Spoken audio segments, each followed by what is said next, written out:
중앙재난안전대책본부는 지난 2일 시작된 중국인 단기 비자 발급 제한을 다음 달 28일까지 연장한다고 밝혔습니다.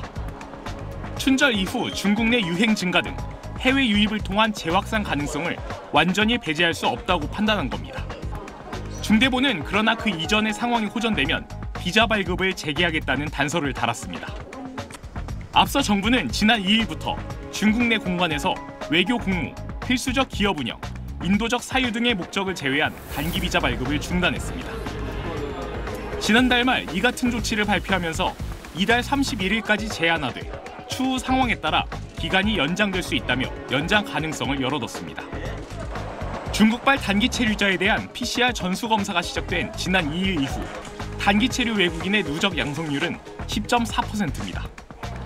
이런 가운데 국내 코로나 지표가 안정되고 중증병상 가동률은 20.8%로 여력이 충분하다는 판단하에 정부는 현재 5,800여 개 규모인 코로나 지정병상을 다음 달 둘째 주부터 3,900병상으로 줄여서 운영하기로 했습니다.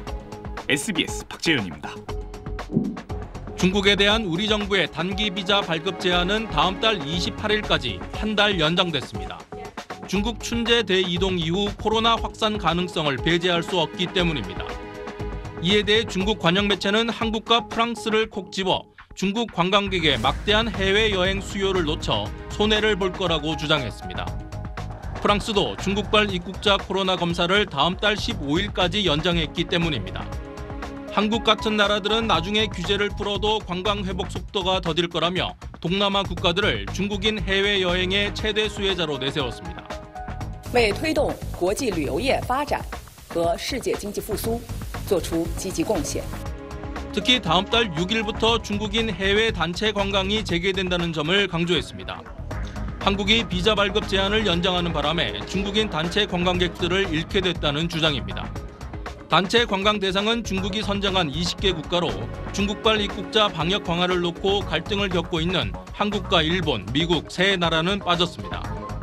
중국 매체들은 중국인이 많이 찾던 서울의 한 대형 쇼핑몰이 경영난에 패점한다는 한국 언론 보도를 부각했고 일부 네티즌들은 불매 운동을 제안하며 반한 감정까지 부추기고 있습니다. 중국 외교부도 한국의 규제 연장은 불합리하고 차별적 조치라며 조속히 철폐하라고 촉구했습니다.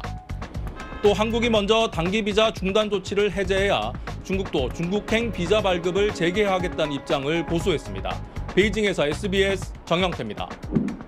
중국 정부가 2월 1일 내일부터 한국에서 들어오는 입국자에 대한 코로나19 검사를 실시하기로 항공사들에 통보했습니다. 지난 8일 중국이 입국자 대상 코로나19 검사 의무를 폐지했지만 이처럼 부활시킨 건 현재로서 한국이 유일한 걸로 알려졌습니다. 중국의 이러한 방침은 한국 정부의 중국발 입국자 방역 강화 방침에 따른 상응 조치로 풀이됩니다.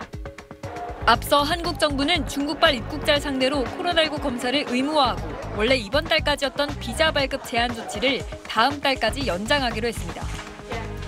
중국의 춘제 이후 코로나19 재확산 가능성을 완전히 배제할 수 없다는 게 이유였습니다. 중국 정부는 이에 유감 입장을 나타내며 두 나라 교류와 협력에 도움이 되지 않는다고 밝혔습니다. 앞서 한국에 대한 단기, 경유, 도착 비자까지 잇따라 발급을 중단한 중국 정부는 보복성 조치라는 비판을 부인하며 차별적인 입국 제한에 대한 상호주의적인 조치라고 주장해왔습니다. 한덕수 국무총리는 오늘 기자단 브리핑에서 중국 내 확진자 규모를 감내할 만하면 2월 말 전에 비자 발급 제한 조치 해제를 검토하겠다고 밝혔습니다. SBS 신정은입니다. 중국 해킹그룹 샤오치잉이 지난 7일 홈페이지에 올린 글입니다. 한국에 대한 장기적인 데이터 유출 작전을 준비하고 있다고 적혀 있습니다. 해킹 공격이 예고된 이후 지난 20일 한국건설정책연구원 홈페이지가 샤오치잉의 로고와 한국 인터넷 침입을 선포하다라는 메시지로 바뀌었습니다. 우리말학회, 한국고고학회 등 11개 학술기관 홈페이지도 같은 피해를 입은 것으로 확인됐습니다. 웹사이트에만 침투해가지고 화면을 바꾸는 형태예요. 이런 형태의 DPS 해킹 공격은 고난이도의 해킹 기법이다라고 보기는 좀 어렵고요. 샤오치잉은 설 연휴를 전후해 이미 국내 교육 관련 사이트 70곳을 해킹했다며 우리 국민 161명의 이름과 주소, 전화번호를 인터넷에 공개하기도 했습니다. 이들은 중국 정부를 위해 일하지 않는 자유그룹이라며 한국의 일부 스트리밍 스타가 나를 화나게 만들었다고 주장했습니다. 하지만 스트리밍 스타가 누군지 어떤 이유가 있는지는 밝히지 않았습니다. 한국의 단기 비자 발급 제한 조치에 대한 보복 성격이라는 주장도 나왔지만 실제 연관 여부는 파악되지 않았습니다. 정부는 현재까진 대문 화면 등 웹 변조 외엔 실제적인 위험은 없다고 밝혔지만 일부 개인정보 유출이 확인된 만큼 경계를 늦출 수 없는 상황입니다. 샤오치잉은 인터넷 개인정보보호기관인 한국인터넷진흥원에 대해서도 공격을 예고했지만 아직 특이점은 발견되지 않았습니다. SBS 김관진입니다.